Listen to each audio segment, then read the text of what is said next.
Auditorio que nos escucha y nos ve en nuestra transmisión en vivo a través de Facebook, ya se encuentra con nosotros la diputada local Dolores del Carmen Gutiérrez Zurita. Bienvenida, diputada. ¿Qué tal, Alejandra? Qué gusto saludarle, verla de nueva cuenta y verla en esta nueva etapa de su actividad profesional. Le deseo el mayor de los éxitos. Muchas gracias.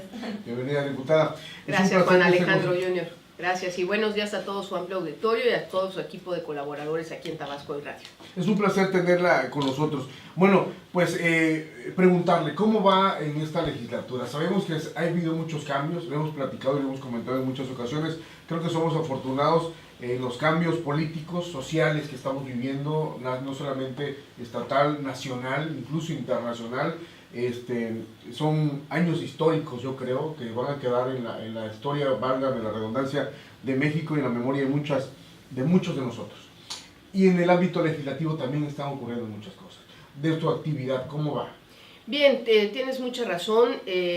Esta etapa o esta generación que nos está tocando vivir, sin lugar a dudas, somos, como bien dices, testigos de un cambio mundial, en donde hay nuevos protagonistas, en donde la incertidumbre prevalece como una constante y en donde se han tomado decisiones que el mundo jamás podría imaginar. Por ejemplo, la separación de Inglaterra de la Comunidad Económica Europea, que está a punto ya de concretarse a partir de aquel acuerdo, de aquella decisión que tomaron de una consulta ciudadana los ingleses para separarse a través del Brexit famoso. Brexit, ¿sí? Es correcto, la llegada de Trump a Estados Unidos, que ha marcado al mundo con esta política, bueno, impresionante, y por supuesto nuestro país con la llegada del licenciado Andrés Manuel López Obrador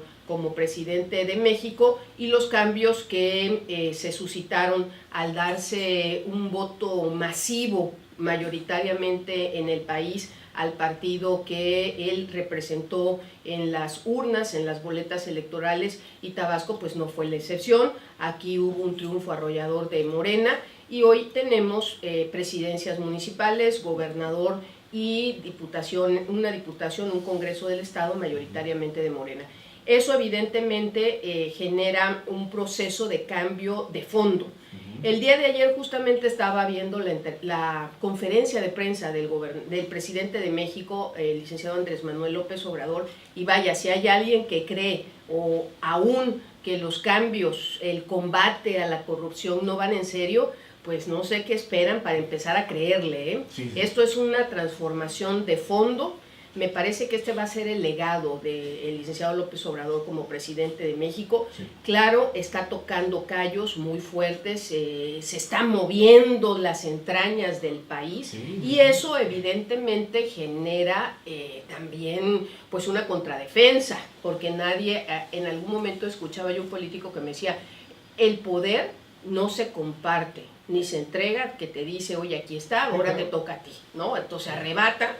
Y esto es un conflicto entre los intereses creados a través de una política neoliberal y este proceso de la cuarta transformación que encabeza a nivel nacional el presidente de México. Aquí en el Congreso fue un primer periodo ordinario de sesiones en donde creo que a todas las fracciones parlamentarias nos sirvió para acomodarnos, para poder ubicarnos en esta nueva realidad, en donde hay una mayoría de Morena, en donde habemos 3 partidos políticos representados en minoría, que hay algunos que no se es ajeno el ser minorías. En el caso concreto del PRD, históricamente en Tabasco ha sido minoría, por lo tanto ni nos es ajeno ni nos ofenden que nos digan que somos minoría.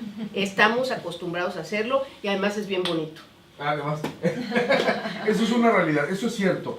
Pero también algo importante, tomando el tema acerca de la corrupción, pareciera que, y yo lo comentamos ayer precisamente, que Andrés Manuel lo ha dejado muy claro con las acciones, y nadie puede decir que no, después de estar removiendo generaciones y generaciones de corrupción acumulada de alguna u otra manera, ¿no? Pero aquí, por ejemplo, los alcaldes hemos visto grandes escándalos de Morena, precisamente, y como que se les olvida que el presidente está haciendo otras cosas, y ellos como que si fuera otro país, actúan contrario a lo que estaba diciendo el presidente de México, ¿no? Me parece muy grave lo que estaba pasando en el Estado. Yo creo que de manera muy respetuosa lo digo, por supuesto respetando la jerarquía que tiene el Ejecutivo del Estado, el licenciado Adán Augusto López Hernández, pero tendrá que meterse a fondo con los alcaldes de su partido. Es decir, coincido contigo, Juan Alejandro, no puede haber alcaldes que han hecho de los ayuntamientos pues una prolongación de sus casas, porque ahí están sus familias completas. Pero también no puede ser que aquí en el estado de Tabasco estén ocurriendo casos de corrupción con programas sociales que son proyectos sexenales del presidente de la República. Hoy mismo ustedes, Tabasco Hoy, a nivel prensa, dan cuenta muy amplia y muy contundente de la denuncia que vinieron a hacer aquí personas de Centla, creo, porque los quitaron del padrón del programa Sembrando Vidas, porque simple y sencillamente no les quisieron dar a los representantes de Sembrando Vida su lanita para entrar. Y cuando una persona viene a un medio de comunicación, se identifica y dice, yo soy Juan Pérez y esta es la denuncia que traigo, hay que creerle. Entonces algo está pasando y me parece que se tiene que meter muy de fondo, porque a nivel nacional se está combatiendo la corrupción en serio y me parece que aquí en el estado sí está faltando mano dura para meter en cintura, respetando por supuesto la autonomía municipal, pero meter en cintura a los presidentes municipales y a quienes representan en Tabasco los grandes programas federales. Sí, eso sin duda alguna, lo comentábamos también en su momento, van a venir o van a caer muchos recursos, la refinería, el Tren Maya, en fin, muchos otros programas como... El programa para reconstrucción de carreteras. Exacto, pero van a aterrizar mucho dinero, pero ya no es tanto el aterrizaje del dinero, sino cómo se va a distribuir bien y que no caiga precisamente en la corrupción y que no se desvíe por otro lado y que no se le beneficie a un solo grupo, en fin. O que no sea lo mismo de siempre. Exacto. Es correcto, Alejandra, y además algo también que es importante decirlo. En este tsunami, si me permiten la palabra, el tsunami electoral que llevó a que Morena ganara en Tabasco 6 de 6, gran parte del voto masivo y mayoritario lo dieron los burócratas del Estado. ¿Por qué? Porque el gobierno del Estado de Tabasco históricamente ha sido un generador de empleo, junto con Pemex en su momento, pero venimos de una debacle petrolera. Entonces el gobierno del Estado sigue siendo o era el gran generador de empleo en Tabasco, como en su momento fueron los ayuntamientos. ¿Qué es lo que pasa? Llega el licenciado Adán Augusto López Hernández y aplica una política de cortar a rasero completo a toda la gente que hay en el gobierno del Estado. Entonces me parece que eso tampoco va a ayudar. ¿Por qué? Porque pareciera que se les olvida dos cosas. Ahí, a la gente que están corriendo, muchísima hay de más de 6 años, es decir, no entraron con la administración de Núñez. Ellos no los pueden señalar que forman parte de lo que están acusando de procesos de corrupción. Son gente que se dedicaba y que se desempeñaron como jefes de departamento, como personal en general, pero que creyeron en la propuesta del licenciado López Obrador. ¿Y cuál ha sido la respuesta del gobierno de Adán Augusto López Hernández? Correrlos a todos. No se están poniendo a pensar si hay gente de 15, de 16, de 18 años, sino simple y sencillamente los están corriendo. Me parece que eso también se les puede revertir. Sí, sin duda alguna. Lo mejor, sin duda alguna, cuando tú corres a alguien de su empleo, pues una consecuencia tiene que haber, fácilmente. Y cabe mencionar que también venimos de años de pues una recesión económica, de crisis económica que pues vivimos, yo creo que la mayoría de los tabasqueños, y pues bueno, yo creo que el hecho pues, de recortar así de la noche a la mañana el personal administrativo sí es como muy preocupante, y bueno, también para ellos al quedarse sin nada de un día para otro. Más allá de cualquier otra cosa y de cualquier investigación documentada que vayan a hacer las autoridades sobre temas específicos a la anterior administración del Estado que encabezó Arturo Núñez Jiménez, solamente comparto una apreciación que siempre mantuvo el entonces gobernador Arturo Núñez Jiménez cuando se empezó a proyectar esta crisis petrolera y cómo nos iba a golpear como sexenio y en qué momento iba a estar la cresta más fuerte. Muchos de sus asesores le decían al entonces gobernador Núñez, haga recorte de personal, haga recorte de la burocracia. Es importante adelgazar la burocracia del Estado de Tabasco. Usted heredó una burocracia muy obesa, pero siempre sostuvo y hasta el último día de su administración lo mantuvo a pesar de las recomendaciones que le hacían sus asesores. No voy a correr a ningún trabajador al servicio del gobierno del Estado, porque si nosotros no generamos empleo, afuera no hay. Entonces, ¿de qué van a vivir? Y bueno, finalmente le pasaron la factura y él pagó un costo. Pero antes de pensar en un beneficio económico para su administración, Arturo Núñez pensó en la tranquilidad y estabilidad de las familias de la burocracia tabasqueña, que desde el 1 de enero de este año se han visto golpeadas, han vivido en la incertidumbre de saber si los van a liquidar, si ya los liquidaron y qué van a hacer de su vida. Que todavía están en ese proceso. Es correcto. Diputada, bueno, vamos a ir a un corte, pero le quiero dejar la pregunta precisamente. Bueno, el tema, yo lo escuchaba hace unos días hablando de la muerte de un compañero asesinado lamentablemente, tema de inseguridad. Regresando, nos da su opinión. Vamos a las 8 de la mañana con 45 minutos. Mi nombre es Juan Alejandro Jr. Yo soy Alejandra Valderas. Ya regresamos. No se vayan. Son las 8 de la mañana con 48 minutos. Seguimos platicando con la diputada Dolores del Carmen Gutiérrez Zurita. Diputada, bueno, la pregunta era la situación de la inseguridad. Hablan que se quita el secretario. Nosotros personalmente creo que el gobernador Augusto tomó una decisión importante, interesante, para mí correcta, darle continuidad a lo que venía haciendo para no borrar de tajo un trabajo que ya se venía haciendo. Ya tenía trabajo adelantado, de revisar, de analizar, de identificar los focos rojos, de saber cómo está la situación. Si ponen uno nuevo, viene a empezar todavía un tramo largo, y ya como a mitad de la administración van a empezar a ver si la estrategia funciona. En fin, ya tiene los pelos de la mula en la mano, ya debería, para mi consideración, empezar a tener una estrategia ya fijada y dar resultados. Algunos dicen que no todavía. La situación es que ayer diariamente están ejecutando, asesinando, asaltando, y ya también, como siempre, lamentablemente, a nuestros compañeros y a nosotros, los que nos dedicamos a esta noble tarea, nos raspan de alguna otra manera, ¿no? Y no tenemos nosotros como manera ni defendernos. Digo, tenemos una grabadora, pero dicen, no, es que el micrófono y una grabadora es muy poderosa, sí, pero al momento que algún delincuente te pone una pistola en la mano, pues no te hace nada. Digo, materialmente es imposible. No, totalmente. Yo creo que, bueno, primero solidarizarnos con la familia de nuestro compañero asesinado el fin de semana. Sabemos que era todo, Chuchín era un referente de comunicación en esta misma casa a nivel de toda la zona de Los Ríos, y además como persona muy estimado, ¿no? Y muy querido. Y lamentablemente pues se siguen ocurriendo todos estos cuestiones y saldos rojos en el Estado. El propio subdirector del ICET, el doctor Azuara, que tanto estimamos, ¿no?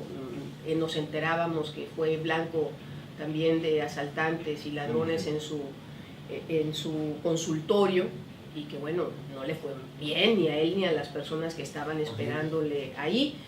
Entonces sí, sin lugar a dudas es una buena estrategia que se continuara con quien conducía la política de seguridad en el Estado. Pero me parece también que hablar de política de seguridad se tiene que hablar de manera integral. Es decir, a la par que le tienes que dar a seguridad pública todos los insumos que requiere, también tienes que empezar a desarrollar otras políticas públicas que te generen el clima propicio entre la sociedad para poder ir tranquilizando a la población, para poderle dar a la población esas alternativas que lamentablemente se siguen careciendo de ellas en el Estado. ¿A qué me refiero? Sobre todo trabajo. Entonces, ese es un déficit que seguimos teniendo en el Estado y que sabemos que no se va a resolver en el corto plazo. Estamos muy esperanzados y ojalá verdaderamente que bien pronto comiencen a verse las grandes inversiones en el tema de la refinería, porque al detonarse el sector de la construcción detona 8 subsistemas aproximadamente, y eso hace que la microeconomía de cualquier sociedad se empiece a mover. Entonces lo necesitamos, nos urge que bajen ya los programas carreteros que vinieron a anunciar hace bien poquito y que nos dijeron que le van a meter verdaderamente a los caminos internos de Tabasco. Insisto, porque eso va a detonar la microeconomía. Y eso, al detonarse la microeconomía, se van a empezar a generar fuentes de empleo. Por lo tanto, esto es integral. Y también, una cosa es que se haya mantenido al secretario de Seguridad, pero la otra cuestión es decir, de diciembre del año pasado, con la anterior administración, a hoy, 13 de febrero, con la nueva administración, ya le dieron todo lo que no tenía. Entonces, evidentemente, esa es una pregunta que primero habrá que contestarse por parte de las autoridades del Estado, para entonces sí exigir al actual secretario de Seguridad Pública y Protección Ciudadana que empiece a dar resultados. Pero si está trabajando en las mismas condiciones en las que estaba en el 2018, si los policías no han visto un incremento en sus salarios, si no han actualizado el banco de armas, en fin, todo lo que se necesita, pues evidentemente ahí va a estar el problema y el cuello de botella. Sí, y luego también el sistema de justicia penal, que también está atorado, y que los elementos no están muy preparados para, o están cometiendo muchos errores y vienen para atrás. Bueno, lo decía el propio presidente de la República ahora que empezó su guerra contra el huachicol. No sé qué cantidad impresionante de gente habían detenido, habían presentado ante jueces por el tema de que estaban vinculados al robo de gasolina, y resulta que creo que quedan como 2 en la cárcel. Así es. ¿No? Entonces, eso también lo que tú estás señalando, ¿no? La presunción y la integración de las nuevas carpetas de investigación, ahí está la clave. Exactamente. Y falta capacitación. Efectivamente. Dolores. Pero permíteme terminar. Me gustaría dejarles a ustedes, porque los dos son periodistas, la ley para la protección de personas defensoras de derechos humanos y periodistas. Esta es la ley de protección a los periodistas que está vigente en nuestro país desde el año 2012. Se aprobó en el Senado de la República. Entonces, lo que yo hice el día de ayer en el Congreso del Estado fue entregársela al presidente del Congreso, Tomás Brito, aquí está donde me firmó de recepción, y le estoy solicitando que se integre a las comisiones que van a analizar la serie de iniciativas locales que han presentado periodistas, organizaciones de periodistas, gremiales, en fin, en diferentes etapas, e inclusive algún ex legislador local presentó una antes de irse, a fin de que esto sea también como la piedra angular. Es decir, esta iniciativa no fue sacada de la chistera, fue el trabajo de muchísimo tiempo entre organizaciones dedicadas a el trabajo periodístico, a representaciones internacionales como Reporteros Sin Fronteras, la Comisión Nacional de Derechos Humanos, y fue avalada por todas las fracciones parlamentarias del Senado de la República en el 2012. Estaba yo como senadora de la República, por eso me sé la historia perfectamente. Entonces las quiero dejar a ustedes porque me parece que es importante que la conozcan y que ojalá, yo estoy haciendo votos para que aquí en el Congreso del Estado la puedan tomar en cuenta, y lo que haya y se pueda adaptar de esta ley al Estado de Tabasco pues se ajuste. Ojalá. Nada más hay que recordar algo, Juan Alejandro, no necesariamente cuando haya una ley de protección a periodistas se van a acabar los asesinatos de periodistas, ¿no? Es muy importante. Eso me queda clarísimo. Es una herramienta fundamental, pero también eso es importante decirlo, porque tampoco es la panacea. Es como cuando hablan de que empiezan lamentablemente a ocurrir los asesinatos de mujeres, los feminicidios, y empiezan las voces a clamar que en este estado se aplique la alerta de género. Perfecto, que se aplique la alerta de género. La alerta de género no es otra cosa más que recursos especiales que llegan a ese estado para hacer una serie de actividades que van a impulsar la protección de la mujer, pero no necesariamente van a resolver ni van a garantizar que se acaben los feminicidios. Y que son multiacciones, ¿no? Por todos los frentes finalmente. Lamentablemente lo que ve el ciudadano y lo que vive es solamente la policía. Ellos tienen la esperanza. Nosotros hemos platicado con mucha gente aquí y nos dice, yo estoy en la parada solito o solita y veo que viene un grupo de hombres o yo creo que son maleantes, y mi única esperanza, mi vista se pierde en el horizonte oscuro de la ciudad de Villahermosa, esperando ver la luz roja y azul de alguna patrulla, y nunca llega. Así es. Lamentable, nunca llega. Por eso es muy buena la campaña de lugares seguros. a la que se están sumando empresas, comercios, instituciones, para que las mujeres que vayan caminando y se sientan inseguras al momento, como tú dices, que viene un sujeto y que uno lo percibe, porque además uno lo percibe como mujer, sientes el miedo, entonces sabes qué, meterte y decir, aquí me siento segura. Así es. Diputada, ¿cómo ha sido para usted estos días dentro del Poder Legislativo, las iniciativas de ley que ha tenido la oportunidad de poder presentar y qué es lo que viene como diputada? Mira, Ale, bueno, yo en lo personal, en el periodo ordinario pasado, presenté varios puntos de acuerdo e iniciativas. Por ejemplo, un punto de acuerdo que pasó y que, por cierto, vamos a empezar ya a revisar, a ver qué tanto han cumplido los ayuntamientos, los 17 ayuntamientos, es que al momento de integrar sus cabildos y sus estructuras de gobierno municipal, los y las presidentas municipales tienen que elegir a el responsable del área de protección a los niños, el PRODEFAN se llama. Bueno, pues hay una rigurosa solicitud de requisitos que debe de tener como perfil a quien vayan a designar. Entre ellos, ser abogados, pero sobre todo tener 5 años de conocimiento de la ley para protección de los niños y las niñas. Entonces lo propuse a mis compañeros, afortunadamente pasó en el Pleno y ya el Congreso del Estado envió un oficio a los 17 ayuntamientos para que puedan cumplir con esto.